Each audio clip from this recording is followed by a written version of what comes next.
오늘도 하나님의 평강과 축복이 우리 사랑하는 성도들과 함께 하시기를 주님의 이름으로 축원합니다.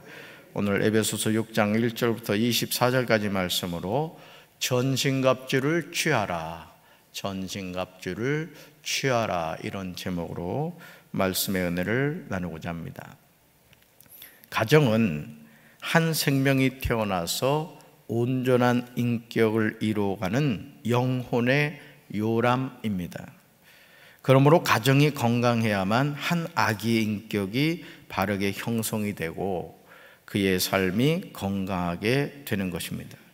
그런데 오늘 그리스도인의 가정에도 심각한 문제들이 산재해 있는 것을 보게 됩니다. 그러나 성경이 우리에게 제시하는 부모됨, 자녀됨을 바로 알면 우리는 건강한 가정, 행복한 가정을 이룰 수 있습니다. 저는 우리 사랑하는 성도들의 가정이 건강한 가정, 행복한 가정, 축복된 가정이 되시기를 주님의 이름으로 축원합니다. 바울은 에베소서 5장 22절부터 6장 4절까지 아내와 남편의 관계, 자녀와 부모의 관계에 관하여 조언하고 있습니다. 하나님 자녀의 가치관은 세상이 제시하는 기준이 아닙니다. 성경에서 제시하는 성경적인 가치관이 우리의 삶과 영혼을 바른 길로 인도합니다. 그래서 이 세상은요, 제가 이렇게 세계관에 대한 책을 읽어보면 이 가치관을 갖는다는 게 참 중요합니다. 물질에 대한 가치관, 사람에 대한 가치관, 또 세상을 바라보는 가치관, 어떤 가치관을 갖고 있느냐에 따라서 우리가 하나님의 자녀로서 바르게 살아가고 또 세상의 길을 쫓아가고 이게 나누어진다는 것이죠. 아무리 세상에 그 어떤 이론을 갖다가 붙인다 하더라도 그것은 우리의 삶을 변화시키지 못합니다. 그러므로 이제 우리는 하나님의 말씀인 성경이 제시하는 가정을 세워가야 될 줄로 믿습니다. 잘못된 개똥 철학 가지고 가정에 적용해서 가정을 망치는 것이 아니라 성경이 제시하는 가정의 모습이 뭐고 또 우리가 아버지로서, 어머니로서, 남편으로서, 아내로서, 자녀로서 어떻게 살아야 되는지 성경을 통해 깨닫게 되기를 주님의 이름으로 축원합니다. 첫 번째 1절부터 3절을 보시면 자녀들은 주 안에서 부모에게 순종하고 공경해야 잘되고 장수하게 됩니다. 요즘 자녀들에 의해 버려지는 부모들이 많다고 합니다. 참 어느 순간부터 동방예의지국인 우리나라가 그렇게 되고 말았죠. 상상할 수 없는 일이지만 현실적으로 일어나고 있는 평범한 일이 되고 말았습니다. 여러분 매스컴 통해 보도 들으셨지만 할머니, 할아버지가 손자들 둘을 정성을 다해 키워줬는데 세상에 심부름 자주 시키고 잔소리한다고 할머니를 칼로 찔러 죽였습니다. 오늘 그리스도인 가정은 어떻습니까? 아니, 저와 여러분의 가정은 어떻습니까? 과연 우리는 주 안에서 부모에게 순종하고 있습니까? 여러분 어떠세요? 부모님이 다 돌아가셨다고요? 그럼 한번 돌이켜 보십시오. 나는 과연 부모님 생존해 계실 때 부모님에게 순종하는 삶을 살았는가? 아버지와 어머니를 공경하고 있습니까? 나한테 해준 게 없는데, 나한텐 차라리 없었으면 좋았을 사람인데 혹시 그런 생각하십니까? 바울은 부모에게 순종하는 것이 옳다 이렇게 강조합니다. 옳다. 이것은 약속이 있는 첫 계명이라고 합니다. 그리고 이렇게 할 때 잘되고 땅에서 장수하리라고 이야기합니다.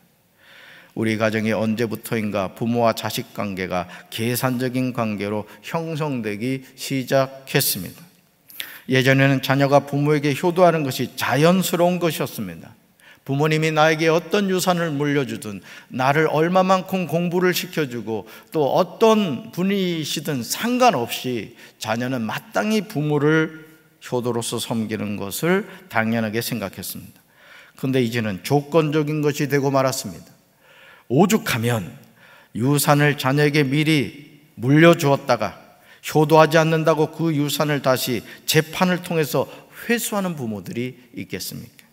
분명한 점은 이것입니다. 부모에게 순종하고 공경하는 것은 옳은 것입니다. 약속 있는 첫 계명입니다. 저는 저와 여러분이 부모에게 효도하고 순종하는 자녀들이 되기를 주님의 이름으로 축원합니다. 부모에게 효도하지 않는 성도가 하나님을 경외한다는 건 거짓말입니다. 나를 낳아주신 부모님을 이유를 불문하고 우리는 그 부모님을 순종하고 효도로서 섬겨야 될 줄로 믿습니다. 부모에게 순종하고 공경하면 하나님이 잘 되게 하십니다. 땅에서 장수하게 하십니다. 이런 축복받는 우리 성도들 되기를 주님의 이름으로 축원합니다. 두 번째로 4절을 보시면 부모들은 자녀를 노엽게 하지 말고 오직 주의 교훈과 훈계로 양육해야 합니다. 시편 127편 3절에서 시편 기자는 이렇게 이야기합니다. 자식은 주님께서 주신 선물이요 태 안에 들어있는 열매는 주님이 주신 상급이다. 우리는 여기서 자식이란 내 소유가 아니라 하나님이 주신 선물이고 주님이 주신 상급이라는 사실을 알게 됩니다. 그런데 부모 대부분이 자녀들을 자신이 마음대로 할 수 있는 장난감처럼 취급합니다. 여러분 한번 생각해 보세요. 여러분이 누군가에게 이런 선물을 줬다고 한번 생각합시다. 친구야, 이거 선물이야. 뭐 큰 건 아니지만 이게 너 마음에 기쁘면 좋겠다 하고 줬어요. 근데 이 친구가 이 선물을 딱 봤더니 야, 이것도 선물이냐? 하고는 번쩍 들어가지고 버려버렸어요. 걷어차버렸어요. 그럼 선물을 준 여러분은 기분이 어떠겠어요? 상처를 받을 겁니다. 자식은 여호와의 주신 기업이요 태 안에 들어있는 열매는 주님이 주신 뭐라고요? 상급입니다. 여러분, 하나님이 나에게 선물로 준 소중한 자녀를 우리가 귀찮게 여긴다거나 또는 경홀히 여긴다면 그 선물을 준 부모님 하나님의 마음이 어떻겠느냐라는 것을 여러분에게 말씀드리고 싶은 겁니다. 여러분, 자녀들은 부모가 마음대로 할 수 있는 장난감이 아닙니다. 이건 착각입니다. 따라합시다. 하나님이 자녀를 주신 책임이 있습니다. 바울은 4절에서 부모가 부모의 책임을 바르게 감당하는 방법을 제시합니다. 자, 우리 같이 읽습니다. 또 아비들아 너희 자녀를 노엽게 하지 말고 오직 주의 교훈과 훈계로 양육하라. 아멘. 부모는 자녀들을 너무 꾸짖지 말아야 된다는 것이죠. 또 잔소리를 늘어놓아 반항심을 일으키거나 분노를 품게 하지 말아야 한다는 겁니다. 그보다는 주님의 사랑이 담긴 훈계와 조언과 충고로 키워야 된다는 것이죠. 이것이 성경이 제시하는 바른 자녀 양육법입니다. 자녀의 미래는 부모의 손에 달려있음을 알고 우리는 자녀를 머리로가 아니라 우리 무릎으로 키워야 될 줄로 믿습니다. 여러분, 성 어거스틴 이단 마니교에 빠져가지고 사생아를 낳고 방탕한 삶을 살았습니다. 근데 그 어머니 모니카가 그 이단에 빠져서 방탕한 그 아들을 위해서 얼마나 기도를 했는지 그 모니카가 기도한 그 예배당에 마루가 썩어가지고 구멍이 났다는 게 전설적인 얘기겠지만 어머니 모니카가 얼마나 그 눈물로 기도했든지 결국은 그 탕자가 돌아와서 회개하고 성 어거스틴 되었습니다. 기독교 역사에 중요한 역할을 하는 삼위일체론을 제시한 그런 훌륭한 신학자가 된 것이죠. 저는 우리 사랑하는 성도들의 자녀들도, 아니 여러분의 가정도 이런 믿음의 명문가로 우뚝 서게 되기를 주님의 이름으로 축원합니다. 세 번째로 9절 말씀을 보시면 상전이 하늘에 계시고 사람을 외모로 취하는 일이 없는 줄을 알아야 합니다. 바울은 6절과 9절에서 종들과 상전들이 어떻게 처신해야 하는가에 대해서 가르치고 있습니다. 저는 목회를 하면서 수많은 목회자와 성도들을 만났습니다. 그런데 적지 않은 사람들이 누군가 보는 앞에서의 행동과 보지 않을 때 행동이 전혀 다름을 보았습니다. 바울은 이런 그리스도인의 위험성을 지적하죠. 먼저 5절에서 이렇게 말합니다. 5절 같이 읽습니다. 종들아 두려워하고 떨며 성실한 마음으로 육체의 상전에게 순종하기를 그리스도께 하듯 하라. 아멘. 바울은 육체의 상전에게 종들이 순종함이 그리스도께 하듯 하라고 권면합니다. 왜냐하면 사도 바울 당시에는 주인과 종이라는 신분이 있었습니다. 우리나라도 예전에 양반과 상놈이 있었잖아요. 집에 머슴이 있었잖아요. 그런 지금 시대적인 상황에서 이야기하고 있는 것이죠. 그러므로 종들은 육체의 상전에게 두려워하고 떨며 성실한 마음으로 해야 한다는 것이죠. 바울은 6절과 7절에서 부연 설명을 합니다. 같이 읽습니다. 눈가림만 하여 사람을 기쁘게 하는 자처럼 하지 말고 그리스도의 종들처럼 마음으로 하나님의 뜻을 행하고 기쁜 마음으로 섬기기를 주께 하듯 하고 사람들에게 하듯 하지 말라. 아멘. 바울은 지금 두 종류의 시선을 제시하죠. 즉 사람을 의식하는 섬김과 주님을 의식하는 섬김이 있음을 볼 수가 있는 거예요. 사람을 기쁘게 하는 자가 되느냐, 주님을 기쁘게 하느냐, 이것은 저와 여러분의 결단이 달린 거예요. 신앙생활을 하면서도요, 주님을 기쁘시게 하는 자가 돼야 돼요. 아멘. 교회에서 어떤 일을 하든지도 마찬가지래요. 주님을 기쁘시게 하는 자가 돼야 됩니다. 사람의 시선을 자꾸 의식해가지고 예를 들어 교회에서는 아무래도 여러분이 담임 목사를 의식하게 될 거 아닙니까? 담임 목사를 의식해서 어떤 일을 하려고 하지 말고 항상 여러분의 마음이 주님을 기쁘시게 하는 자가 되겠다. 이런 마음을 가지고 여러분이 주어진 사명을 감당하면 주님을 기쁘시게 하는 건 말할 것도 없고, 여러분 담임 목사도 그런 성도를 바라볼 때 얼마나 기쁘겠습니까? 저는 주님의 일을 할 때요 항상 그렇습니다. 사람을 의식하기보다는 주님을 바라보고 하니까요, 주님도 기뻐하시고 또 성도들도 기뻐하더라고요. 또 담임 목사님도 기뻐하시더라고요. 저와 여러분의 신앙이 이런 신앙이 되어야 될 줄로 믿습니다. 우리의 섬김은 하나님의 뜻을 행하는 것이죠. 우리의 섬김은 기쁜 마음으로 주님께 하듯 하는 것입니다. 섬김에서 가장 위험한 것은 눈가림으로 하여 사람들에게 하듯 하는 것이죠. 8절을 보시면 우리의 섬김에 대한 상급이 있음을 알 수 있어요. 여러분, 섬김에 대한 상급이 있어요. 같이 읽습니다. 이는 각 사람이 무슨 선을 행하든지 종이나 자유인이나 주께로부터 그대로 받을 줄을 알미라. 아멘. 주께로부터 그대로 받을 줄을 알미라. 뿌린 대로 거두는 것이 성경의 약속입니다. 많이 뿌리시길 바랍니다. 그렇다면 상전들은 어떻게 해야 될까요? 9절에 나오죠. 9절 같이 읽습니다. 상전들아 너희도 그들에게 이와 같이 하고 위협을 그치라. 이는 그들과 너희의 상전이 하늘에 계시고 그들에게는 사람을 외모로 취하는 일이 없는 줄 너희가 알미라. 아멘. 바울은 상전들에게 종들을 윽박지르지만 말고 정당하게 대하라고 권면합니다. 왜냐하면 상전들 자신도 그리스도의 종이라는 것을 기억하라는 것이죠. 그렇죠? 이 교회 주인이 누구십니까? 하나님이시죠. 그럼 저도 그 하나님의 종인 거예요.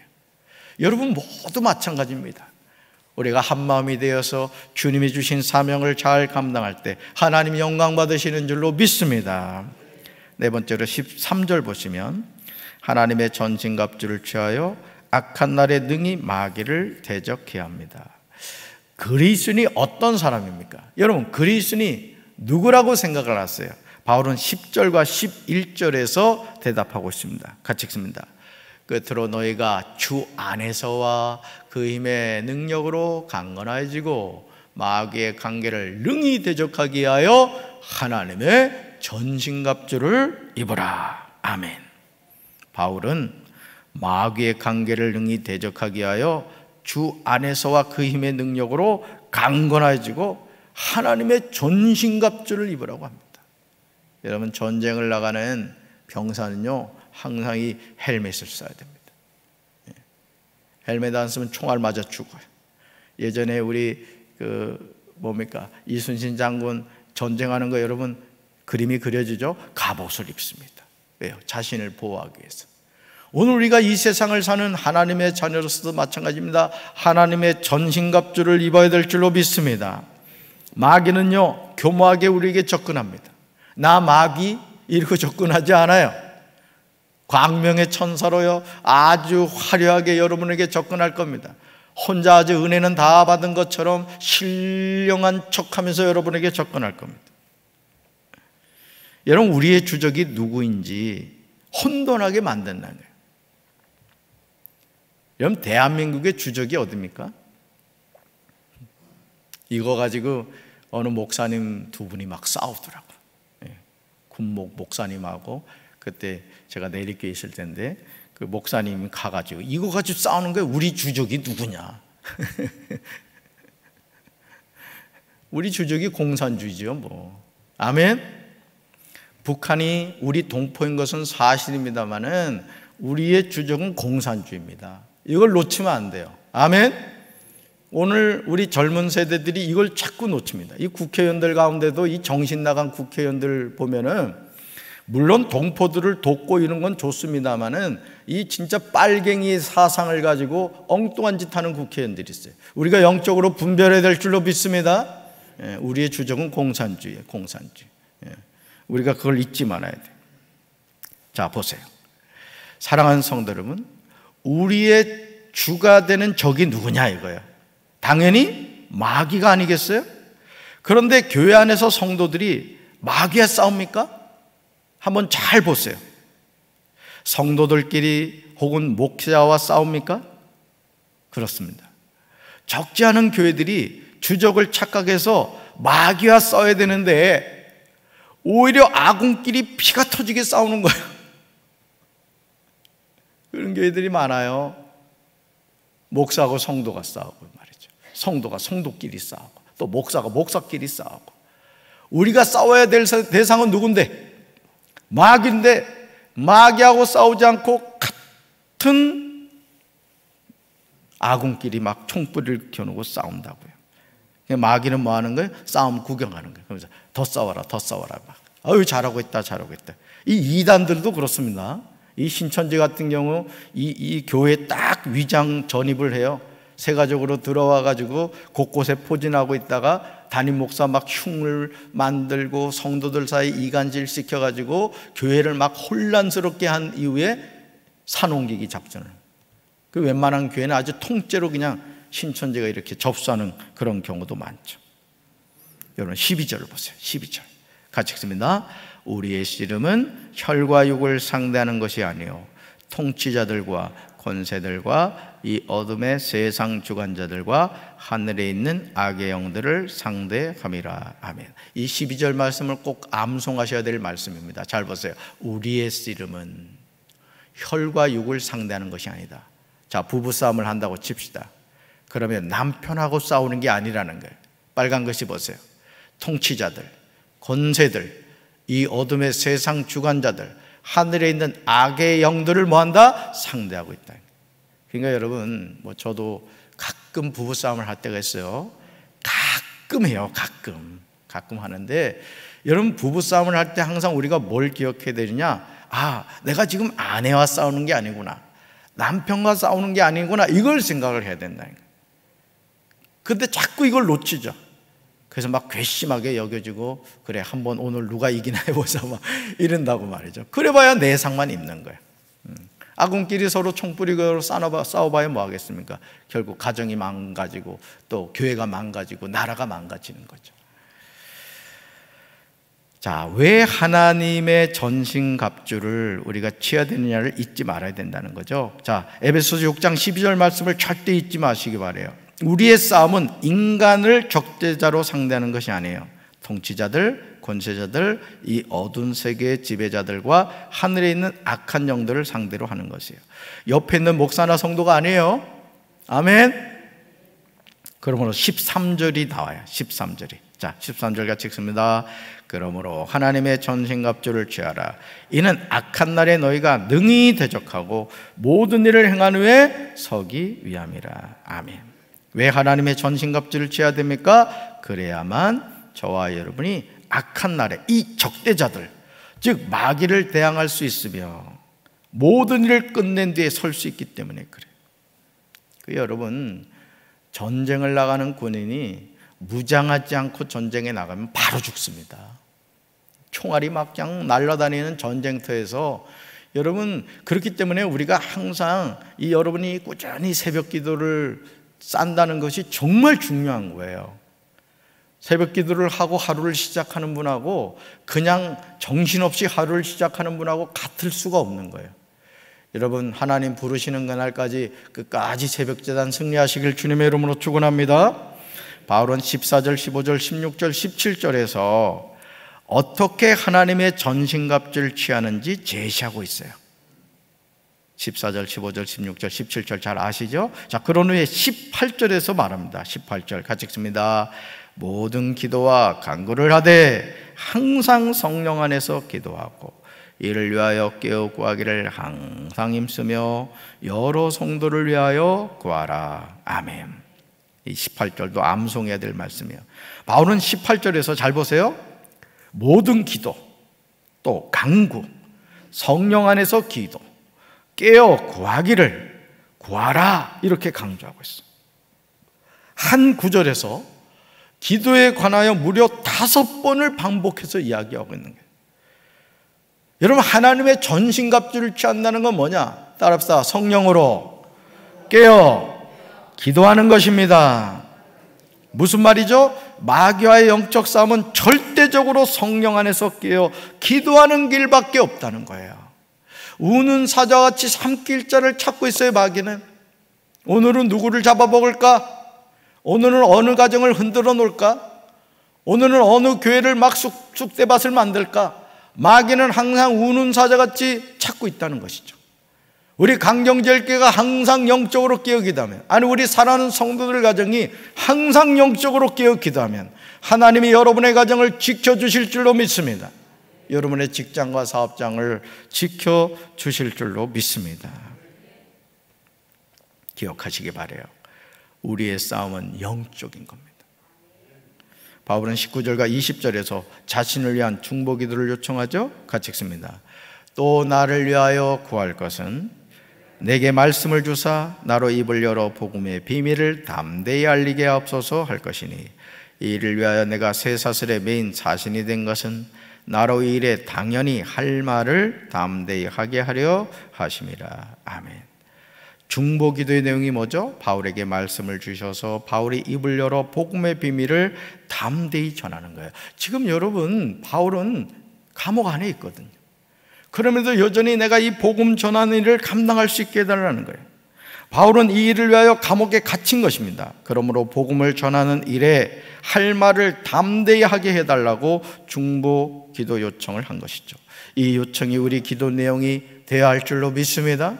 오늘도 하나님의 전신갑주를 취하여서 악한 마귀와의 영적 싸움에서 승리하는 우리 사랑하는 성도들 되기를 주님의 이름으로 축원합니다. 가슴에 손 얹겠습니다. 하나님 아버지, 감사합니다. 오늘도 우리가 이 하루를 살면서 새벽 제단을 쌓을 수 있도록 건강과 믿음 주심을 감사합니다. 원수 사탄 마귀는 지금도 우는 사자같이 우리 가정을 삼키려 하고 우리 교회를 삼키려 하고 조국 대한민국을 삼키려고 합니다. 코로나19 앞에서 우리가 영적으로 분별하게 도와 주시옵소서. 전염병은 하나님의 심판이라는 사실을 기억하며 우리가 하나님 앞에 머리에 죄를 뒤집어 쓰고 베옷을 입고 하나님 앞에 회개하며 기도할 때 주께서 이 코로나19라는 전염병으로부터 우리를 지켜주시고 구원해 주실 줄로 믿습니다. 오늘도 하나님의 말씀을 붙잡고 전신갑주를 취하고 영적 싸움에서 승리하는 십자가의 군병들 되게 도와 주시옵소서. 예수님 이름으로 간절히 축복하며 기도합니다. 아멘.